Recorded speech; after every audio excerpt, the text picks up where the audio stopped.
Assalamualaikum warahmatullahi wabarakatuh. Nah, menindaklanjuti, menindaklanjuti.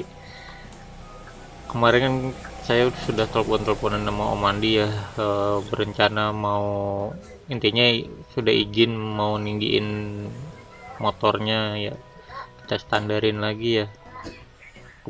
Ntar kita cari part-partnya dulu, kira-kiranya ada ya kita kerjain, kalau nggak ada ya ya nyari second gitu ya, atau ganti yang baru kalau ada duitnya ya. Sementara kita nyari yang ada dulu. Jadi yang dibutuhkan pengennya sih per depan ya, sok depan, sambungan sok belakang, sama standar nih, standar karena kan udah pernah dipendekin ya, dipotong. Jadi kalau standarnya nggak dirubah juga, jadi nggak bisa distandarin ya.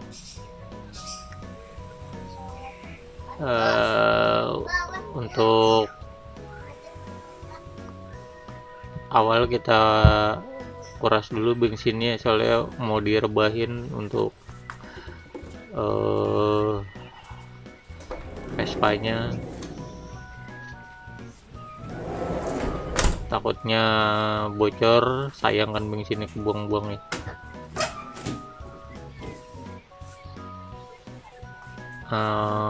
Jadi jadwal hari ini nyetandarin ninggin Vespa sama mau ngecek kopling nih ya.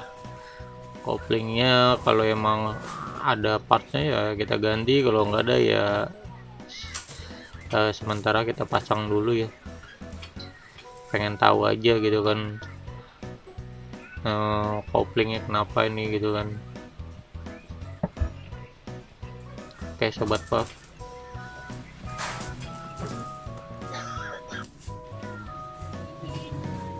kita cari partnya dulu ya. Untuk partnya ada di loteng atas, plafon kita cari ya. Kebetulan untuk perabotan lama saya masih tersimpan ya, emang sengaja saya rawat. Saya simpan di loteng ya. Ini ya contoh rongsokan yang masih bisa dipergunakan nanti gitu kan. Ada tromol, blok. Nah ini yang kita butuhkan. Ada sok, cuman nggak nemu per depannya ya. Ini ada sambungan soknya, nanti kita ambil, tinggal nyari bantalannya. Di sini lumayan panas soalnya di loteng. Nah, ini blok-blok crankcase mesin yang belum terakit. Ada tepong super juga masih ada.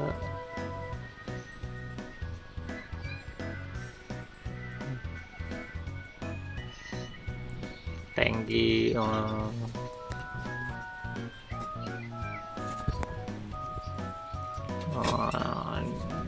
kepala bulat dan lokalan ada. Emang niat pengen ngerakit belum jadi ya, spakbor dulu. Standar nih ntar kita butuhkan ya. Ini part-part motor smash juga masih ada ya.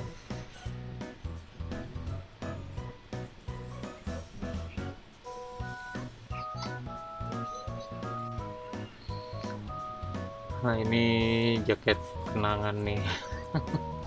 Masih tergantung bersama onderdil ya. Ini acara JSR pertama ya, lupa tahun berapa ya, seenggaknya saya ingat di Banjar tuh ya, Palembang. Nah sana juga gitu kan. Jadi yang ada di apa jaket ini yang pernah saya singgahi gitu kan, itu Pangandaran ya. Mudahnya suka seneng jalan juga. Mungkin nanti kali ya kalau anak udah pada besar ya, nanti kalau udah tuanya kita berpetualang lagi ya, cari saudara-saudara lagi.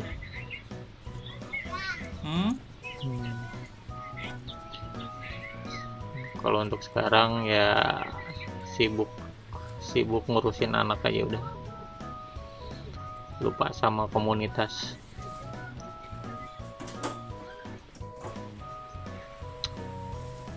Dulu pertama naik Vespa itu saya punya Super 77, yang saya buat retroan gaya-gaya lupus dulu ya, jadi nggak kebeli tahun tua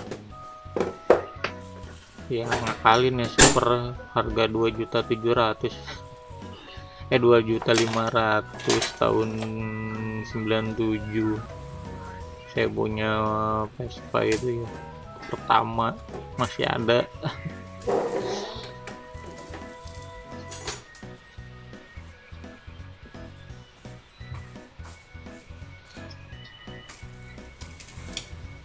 Sekolah sini Depok Bogor pakai Vespa pulang pergi ya. Terus ikut komunitas tahun 2000-an bersama Depok Vespa Club ya.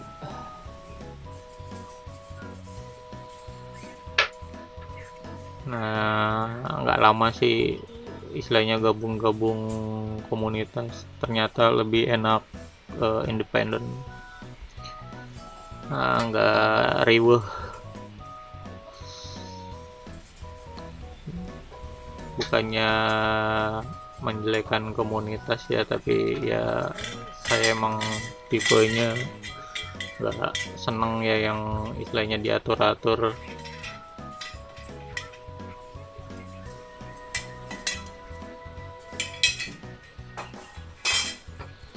Oh, independen aja, maksudnya ya nggak perlu pakai nama klub ya, kita masih bisa punya banyak temen gitu kan.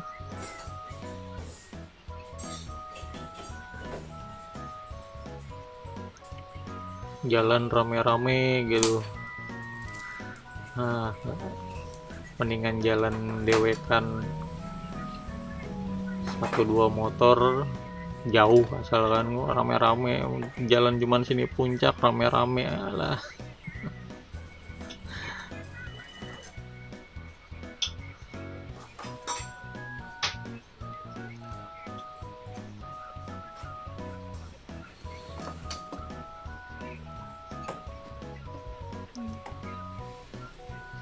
Kita bongkar ban dulu ya.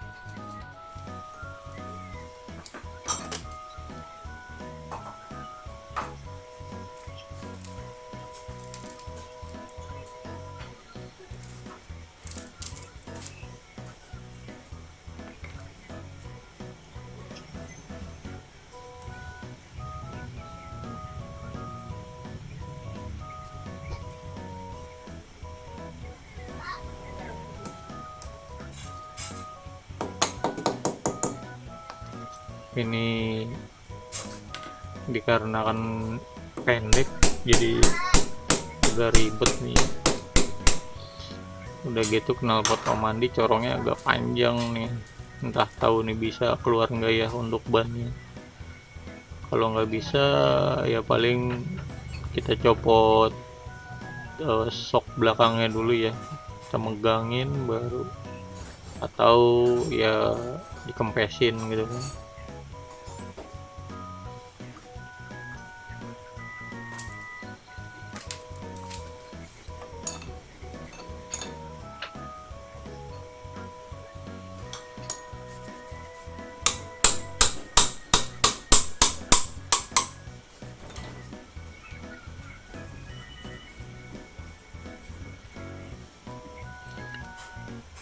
Pengen ya kayak ya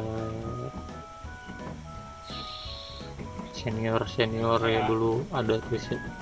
Jadi dia udah tua, bang metal, senang banget yang namanya touring ya, luar kota, luar pulau, nyebrang gitu kan. Ya mungkin anak-anaknya udah gede gitu kan, udah nggak punya beban, nah pengen kayak gitu gitu. Ya nggak tahu ntar kalau diizinin istri.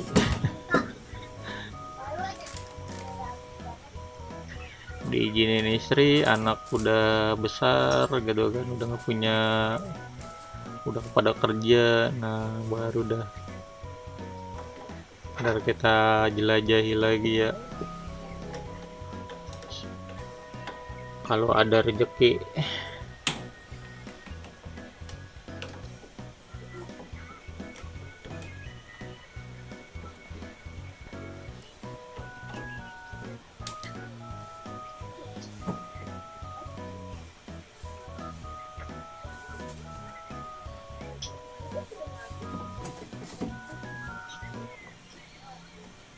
Kalau zaman saya mah dulu, zaman saya pokoknya dulu saya main Vespa ya lebih banyak eh, motor tuh ya modifan gitu kan, jarang yang standar, maksudnya masuk ke acara itu lebih disenengin itu ya motor-motor modifan dibanding yang standaran gitu kan. Kalau sekarang beda ya,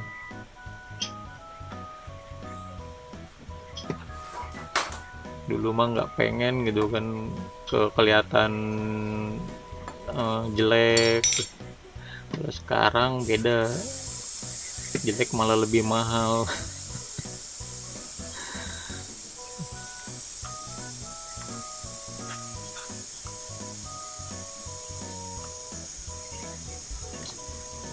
Kalau saya mah yang penting motor enak dipakai aja, nyaman, nggak banyak trouble gitu kan, enjoy udah naik Vespa. Emang dulu paling resep kalau bawa motor ya bawa motor Vespa gitu kan, dibanding motor Jepangan. Dulu punya Smash, ada Mio juga, cuman nggak tahu lebih eh, nyaman bawa Vespa. Cuman kalau sekarang nggak tahu ya, takut kalau bawa Vespa tuh. Kalau dulu polisi ya emang jarang gitu ngeberhentiin, hanya dibilang tuh Vespa anti tilang gitu ya. Emang bener saya ngalamin gitu kan, sekali-kalinya tuh bawa motor ya bener-bener pengen dikandangin, ya untungnya polisinya tuh nggak ngeh gitu kan. Akhirnya saya colong aja tuh motor, saya bawa kabur lagi gitu. Alhamdulillah ya selamat tuh motor, motor minjem lagi. Om Opak kalau inget mungkin cerita ini ya, kita pernah nyolong motor dari polisi. Nah, Pak polisinya mungkin kalau ngelihat ngedenger gitu kan cerita ini gitu kan, wah ini dia ini ternyata. Itu 2004 2005 kalau salah tuh. Wah ini saya agak susah nih.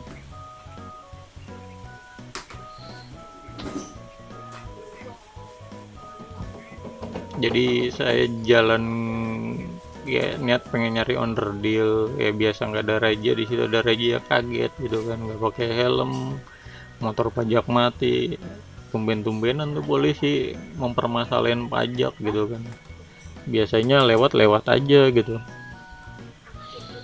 ya, emang lagi apes saja gitu kan. Ya udahlah, nego-nego lumayan gitu kan, dia minta 200, Pak polisinya minta 200, kebetulan duit cuma ada 50, dikasih 50 nggak mau.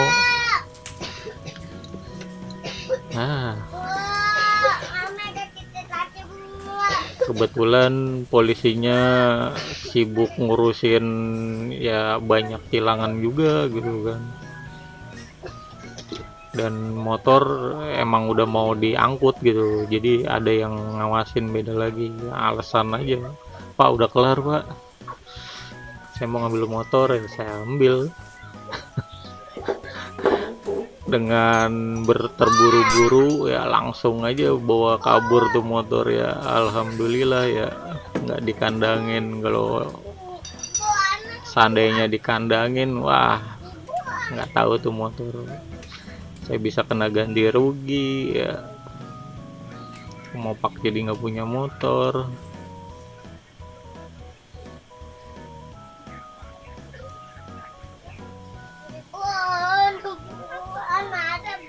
Mibok agak-agak ini ya,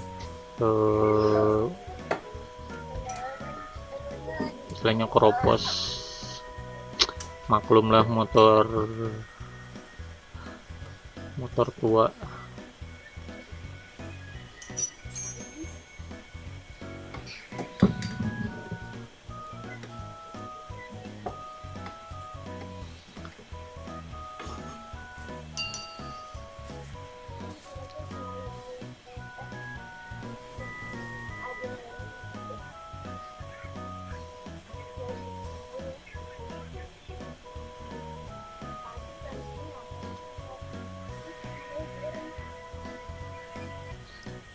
Untuk kunci, untuk Vespa kalau nggak salah kebanyakan ganjil ya, 11 13. Udah lama untuk kunci-kunci ya, kayak tadi nyari apa, tracker tip magnet ya, itu kan bisa buat buka plat kopling juga ya. Ngubek hampir lama nih. Kunci 10 aja kalau kepanjangan gak enak banget, nggak nemu tuh. Nah, kemarin sempat nyari-nyari juga kan apa, kunci tangki ya. Akhirnya pas tadi ngobok-ngobok yang niat pengen nyari tracker, malah ketemunya kunci tangki ya. Nah, emang jadi perabotan itu udah mencar-mencar, nggak satu tempat. Kalau dulu ada gudang, warung ibu ini awalnya gudang, berhubung ibu pindah nggak ngontrak lagi ya, gudang jadi warung ya. Makanya sespan sama perabot-perabotan motor saya ya, saya naikkan dulu ke atas.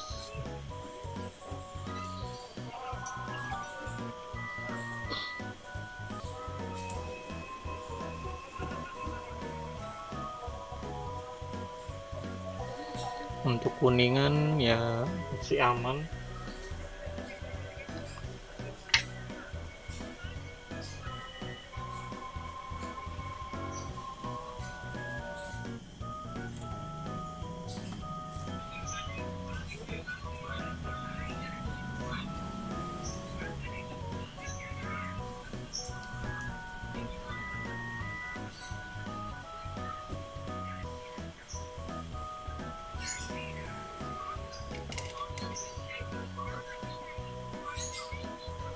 Untuk gubangannya ya masih bagus sih, cuman kleman kawatnya ya udah patah. Tapi aman sih dia kan karena posisinya tertekan.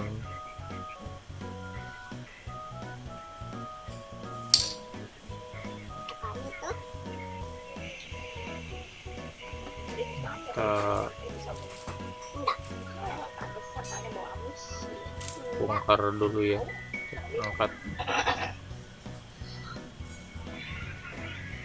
Untuk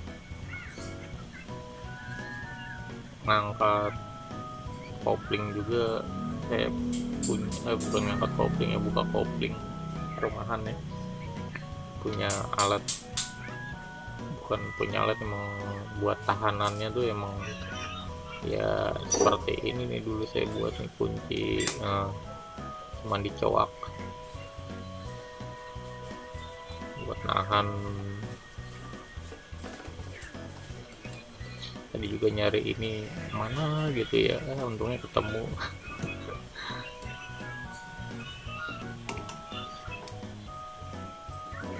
Ya udah hampir 10 tahun nggak bongkar-bongkar beginian ya, ngerasain badan sakit juga, nggak kuat jongkok ya udah ketahan perut.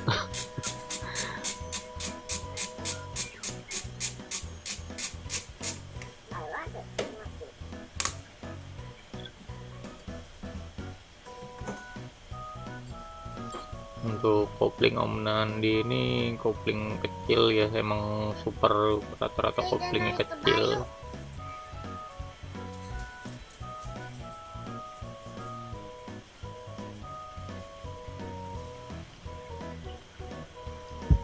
Untuk rumahan, aduh, ini ada yang somplak juga rumahannya udah kegerus. Kalau nyentak kan biasanya dia si ininya platnya main ya, dia jadi main apa ngadu sama rumahan.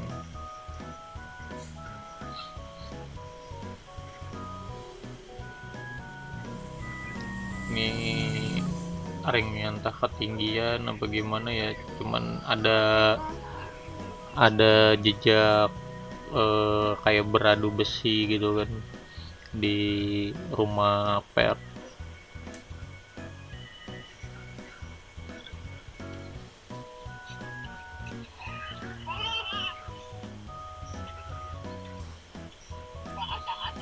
Nah, tapi kemarin pakai ya nggak terlalu berisik sih, maksudnya aman untuk suara gitu kan, nggak ada istilahnya part yang ngadu gitu kan.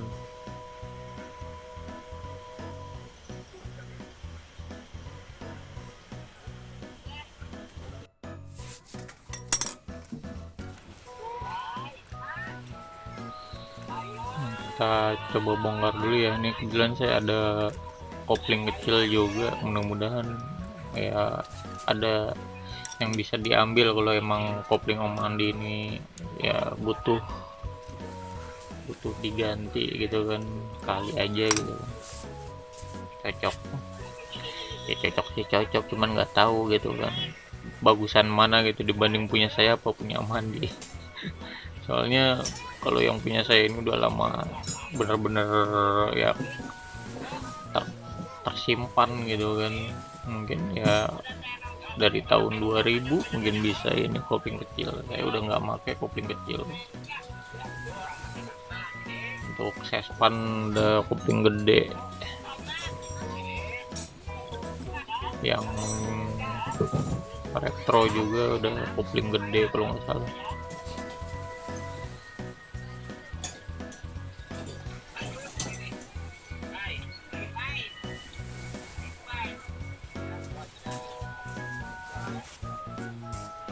Ini berhubung alat buat ngepres ya saya nggak punya, bukan nggak punya, lupa naruhnya ya. Untungnya ada buat panjang gitu ya, kita kalak-kalin deh, ganjel kunci sok jadinya biar bisa neken aja.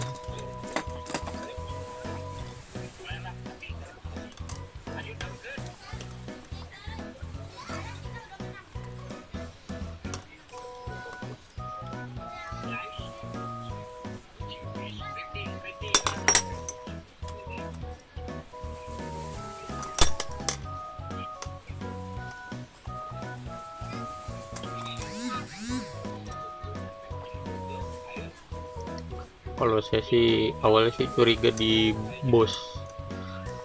bosnya gitu kan ya, kita lihat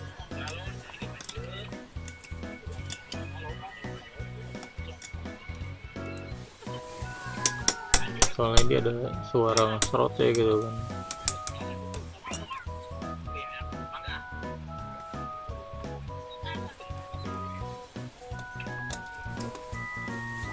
Untuk per klipnya juga dia udah tipis ya, rawan banget buyar.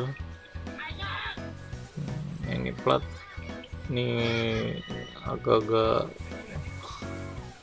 meragukan nih, platnya tipis banget. Ternyata ya platnya ini udah nggak bagus.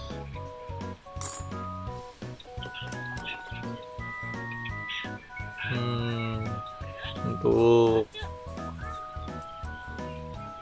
komponen yang lain sih masih bagus. Bos kuningan aja dia istilahnya paten gitu, nggak gerak,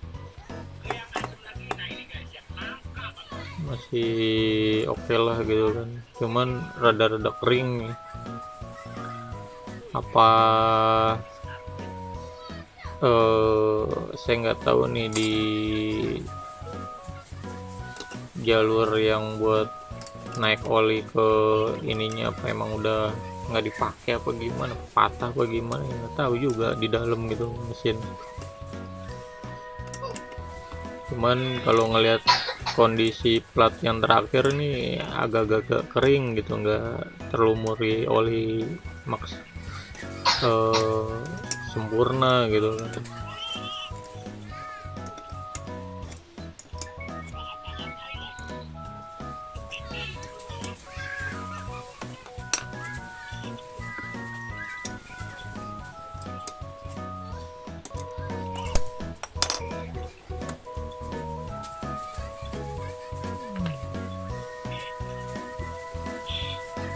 Lubangannya masih masih istilahnya masih bagus nih part untuk yang ini cuman di plat koplingnya aja. Kopling sama rumah koplingnya nih udah coak-coak ya, faktor hentakan. Nah ini saya coba lihat punya saya ya.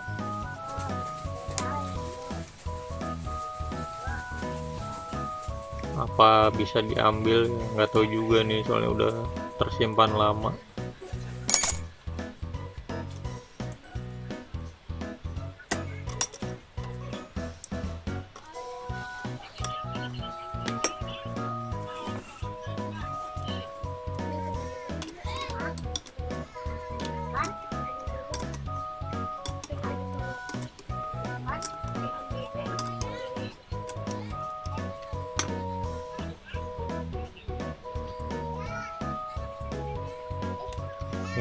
Mungkin untuk pernya masih bisa di klip penahan platnya masih bisa dipakai gitu kan, masih tebelan punya saya. Saya berharap sih platnya nih bisa diambil ya, cuman ya nggak tahu gitu kan kondisi. Tapi untuk kisi-kisinya juga udah tipis ya, jebol. Dia udah lama nempel ya, jadi lengket ya, ternyata nggak bisa diambil nih untuk komponen. Untuk perumahan juga coaknya parah. Jadi kesimpulan ya untuk kopling Omandi ini ya hanya plat kopling aja gitu kan.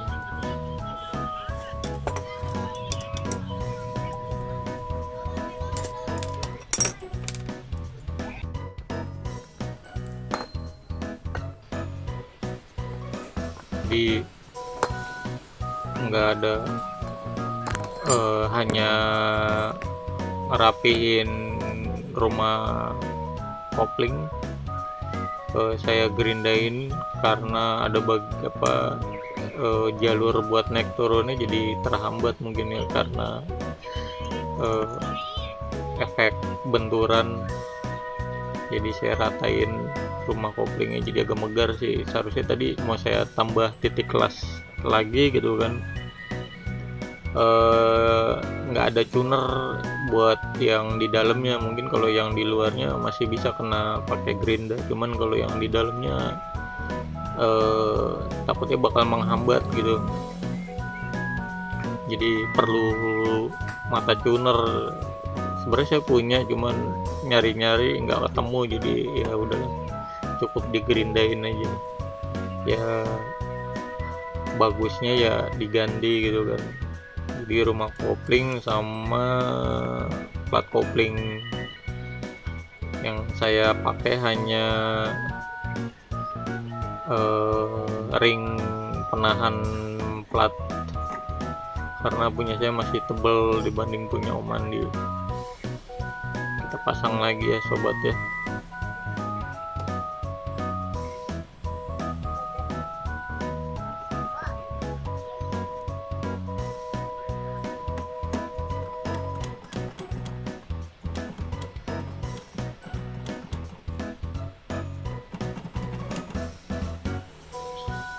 Jadi ntar kalau emang ada rezeki gitu kan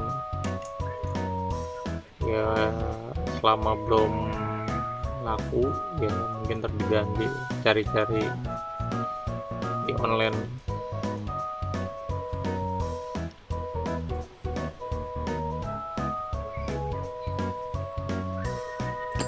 Untuk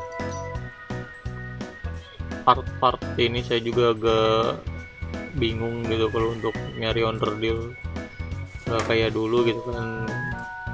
Kalau dulu ada deket rumah gitu ya, jarak 15 menit perjalanan, jadi bengkel Bu Haji dulu di Simpangan Depok. Saya kalau nyari onderdil Vespa di situ gitu kan udah langganan. Cuman nggak tahu sekarang apa masih buka, apa emang udah ya udah nggak ada orangnya gitu kan, namanya dulu udah tua gitu kan ya, nggak tahu kalau sekarang gitu kan udah nggak update ya. Paling ya nyari di online aja gitu kan, kita mesen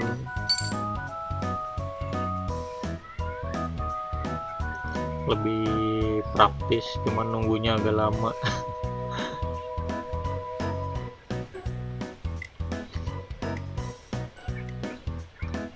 Plat kopling, baut tanem, jadi yang perlu diganti ini itu rumah kopling. Ini seharusnya belah mesin juga nih, karena seal sebenarnya simple ya, hanya seal doang gitu kan, cuman ya buat ngegantinya itu harus kudu dicopotin si rengkes kanannya itu kan, seal selah, o-ring selah. Harganya ya dulu ya sekitaran 2000 ya, nggak tahu sekarang di online juga kayaknya masih 5000-an bang. Cuman males ya harus ngebelah mesin gitu. Next lah, oleh emang ada waktu lagi gitu kan, masih bersama nih Vespa Mandi ya, kita coba ya biar ya rapi, atau ya cukup hanya ngecek ya ada kita balikin ke Mandi gitu kan.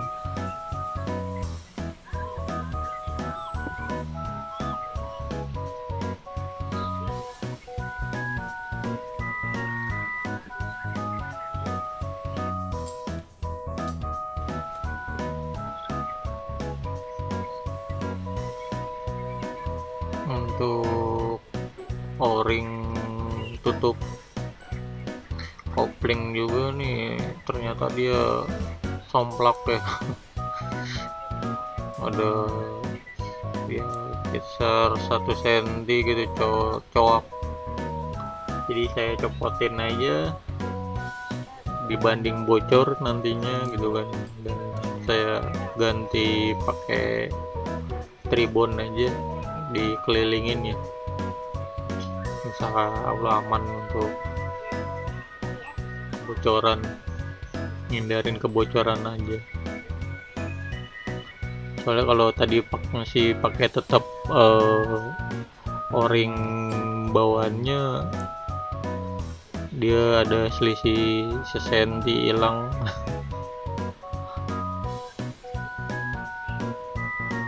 ya otomatis ya kalau jalan mungkin ya ada rembes-rembesan dari situ ntar mesin gerak.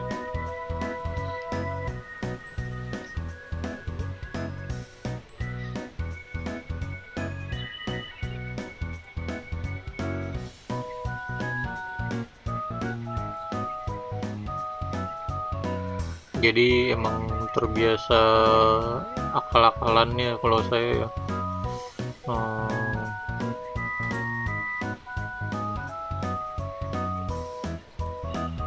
yang penting motor masih bisa jalan gitu kan ya, buktinya dulu aja ya masih sanggup gitu jalan-jalan nyebrang pulau gitu kan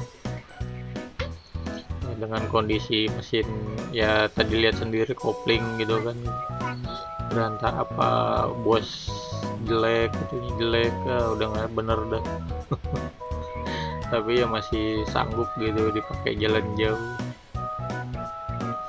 ya, yang penting yakin dan ya ngerti ya bisa gitu kan di jalan waktu-waktu rusak ya bisa benerin sendiri gitu.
Perlu dibersihin untuk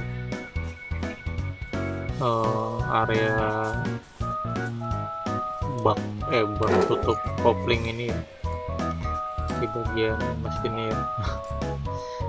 Nyari-nyari cutter nggak nemu adanya garpu buat ngerok lem-lem bekas atau packing sebelumnya.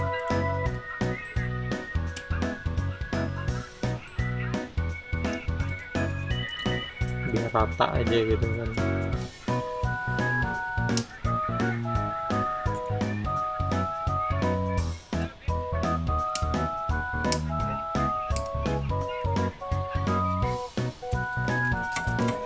Oh iya, saya bukan tetap ya bukan ahli gitu kan, masih banyak ya yang lebih bener-bener ya ahli di bidangnya ini gitu kan.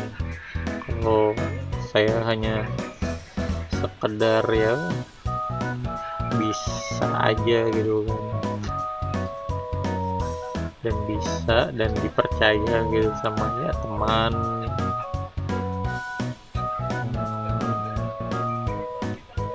Ya orang-orang terdekat lah gitu. Jadi kalau ada salah dalam perbaikan ini ya ya ya kita sharing lah gitu kan.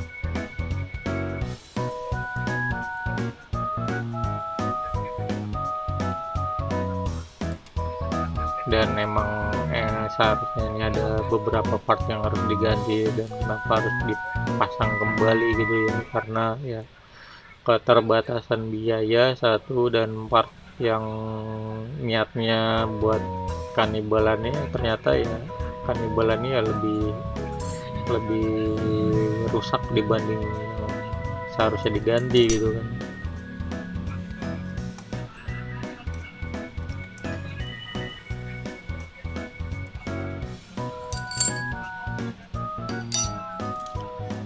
eh, ini bukan channel apa ya, bukan restorasi ya. Kalau restorasi mungkin emang udah mempersiapkan gitu kan, misalkan ya restorasi mesin, kopling ganti, terus seher ganti, blok ganti gitu kan, udah siap gitu dengan biaya yang lumayan gitu kan menurut saya.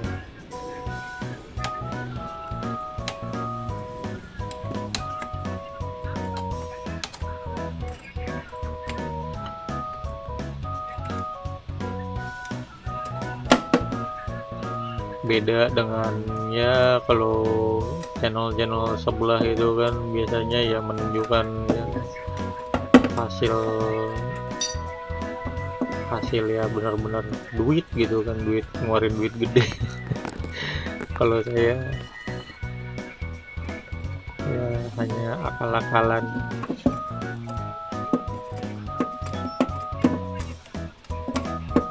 Emang punya kendaraan dulu ya beli Vespa tuh karena emang mampunya itu gitu kan, kayak mundar mandir ke bengkel gitu kan. Waduh, punya motor tua emang kalau nggak bisa sendiri kan biaya banget gitu. Masuk bengkel, ini ganti gitu kan.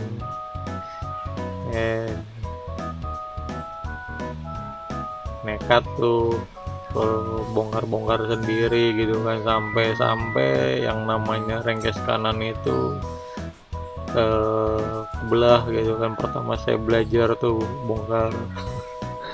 bongkar sendiri ya, nggak tahu teknik, tapi ya dari situ ya makin makin penasaran gitu kan, kenapa sih sampai begini, sampai belah gitu. Sempet diomelin orang tua, motor satu-satunya dulu di dedel gitu kan.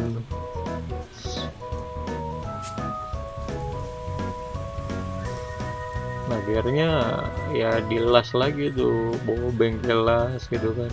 Nah, masih ada tuh sambungan lasannya motor, tapi sampai sekarang ya masih kepake gitu. Sampai sekarang ya, sampai dulu saya sekolah kuliah ya masih make tuh gitu, dengan kondisi terbelah rengkes mesinnya gitu kan. Hasil ya kalau dibilang malpraktek gitu kan ya, nggak masalah gitu kan. Dari situ ya bisa gitu, nggak perlu ke bengkel yang ahli-ahli gitu kan. Dikit-dikit ganti gitu. Emang bagusnya diganti. Cuman kan ya karena kondisi keadaan gitu kan, yang penting ya masih bisa jalan ya, sampai lulus kuliah masih nikmatin tuh motor gitu kan, dengan hasil akal-akalan. Kalau buat orang seharusnya sih nggak akal-akalan saya gitu kan, ya bilang aja ke orangnya ini perlu diganti gitu kan, takutnya merepotkan nantinya gitu. Tapi kalau ujung-ujungnya ya nggak diganti ya resiko dia gitu kan. Seenggaknya kita udah nyaranin.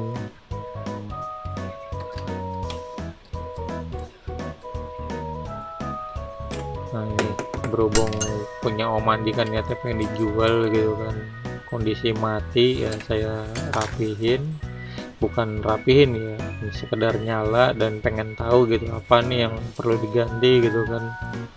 Jadi nanti calon pembelinya juga tahu gitu, nggak bukannya ketipu ya, namanya motor tua ya wajar lah gitu kan, banyak part-part yang harus diganti ya, makanya biaya restorasi itu ya lumayan mahal gitu kan. Apalagi kalau ngeliat Vespa-Vespa yang sekarang yang cakep-cakep gitu kan, dari mesin, body gitu kan, ya wajar aja harganya sampai puluhan juta gitu kan ya.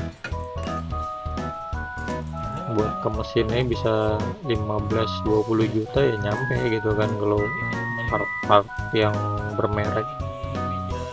Untuk body ya bisa kisaran 10 juta gitu kan, ngecat.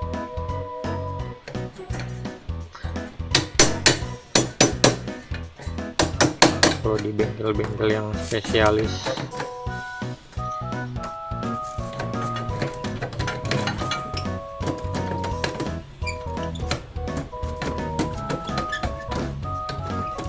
Ini saya coba masang standar yang tinggi ya, biar nanti bisa distandarin kalau udah per-pernya naik.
Kita percepat aja ya untuk durasi pemasangan standarnya.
untuk standar kelar, kita lanjut ke depan nih.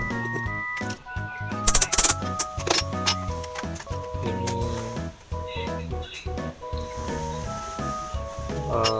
sebenarnya makan waktu lama nih saya untuk membongkar bagian depan ini, dikarenakan ya baut-baut ya udah banyak yang karat gitu kan, berat, mau dipanasin takut kena cat gitu kan, di wedding ya nggak ada WD juga gitu. Nah, jadi ekstra banget nih untuk bagian depan ini, bisa makan berjam-jam nih cuman kita percepat, dan ya ada bagian video yang nggak saya tampilkan gitu kan saat pelepasan. Ini kan hanya saat pemasangan, pas pelepasannya itu ya benar-benar ekstra banget.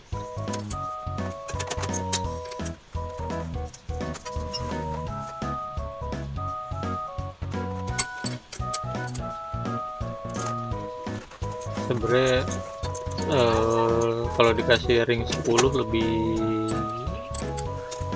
ya, enak dilihatnya gitu kan. Emang kalau untuk ring 8 bagusnya ya pendek gitu.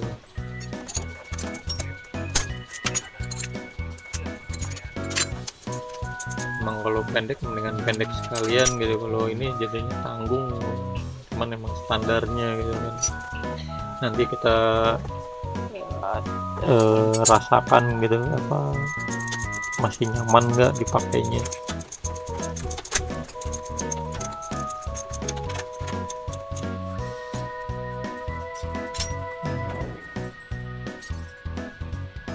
Ternyata masih banyak ya, ini bagian belakang, kita langsung ke bagian belakangnya, kita percepat lagi.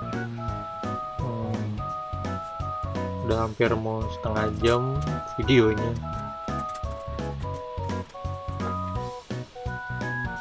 Depan sudah, lanjut belakang, kita copot lagi joknya ya. Ini jok aja patah nih, jadi nah, kalau cukup waktunya kita repair nanti gitu kan, kalau enggak ya di next video selanjutnya ya repair jok Vespa yang patah.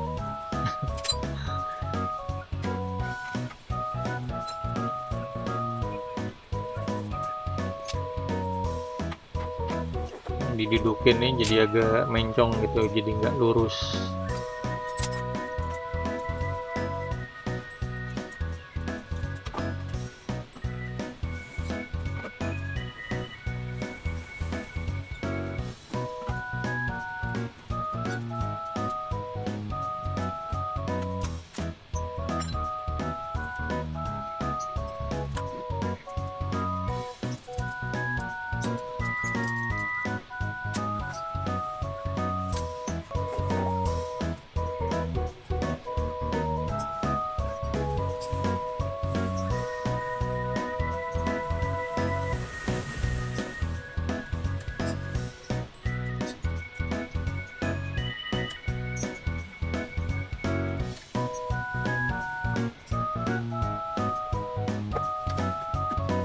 Kita copot tangkinya ya,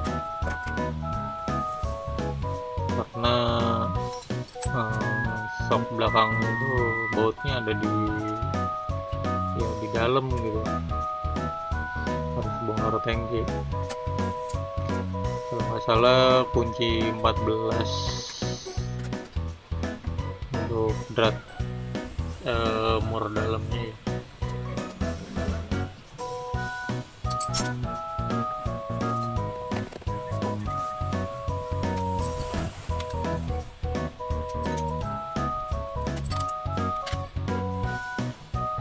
Untuk yang bawah sama kunci 14 juga.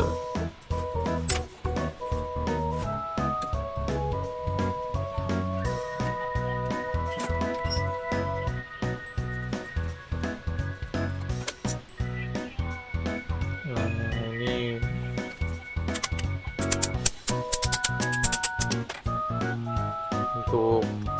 pengapotan hanya ngambil sambungan sok aja agak ribet nih saya, karena emang udah banyak karat ya. Ya akhirnya saya panasin ya, dengan api gitu kan, panas pakai gas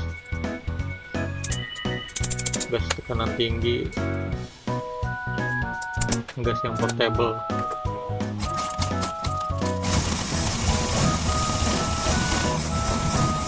Nah ini untuk hasil setelah ditinggiin ya.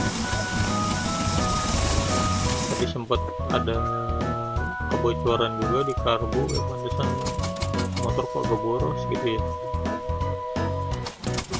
Nggak ada rembesan di deksel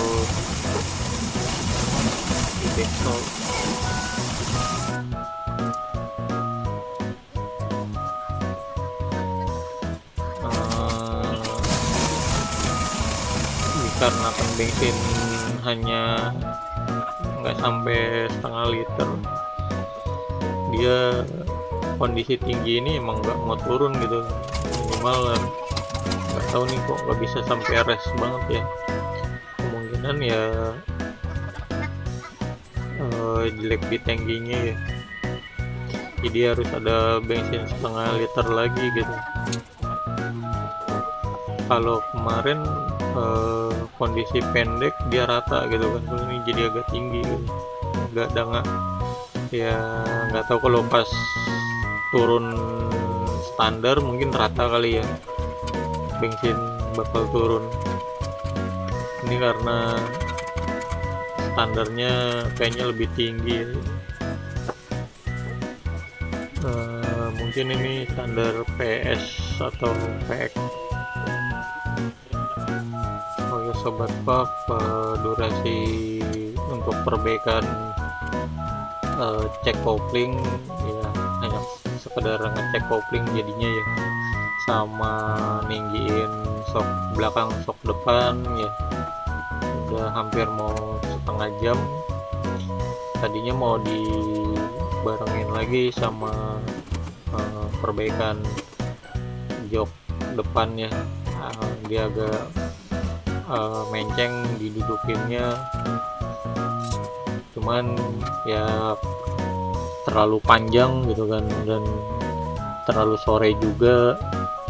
Jadi next kelanjutannya kita perbaikan jok ya, perbaikan jok yang patah ya. Saya ucapkan terima kasih untuk dukungan sobat Puff sekalian ya, dukung terus, bantu like dan share ya. Semoga tayangan yang saya buat ini bermanfaat untuk penonton dan sobat Puff sekalian ya. Ya saya ucapkan sekian dan terima kasih.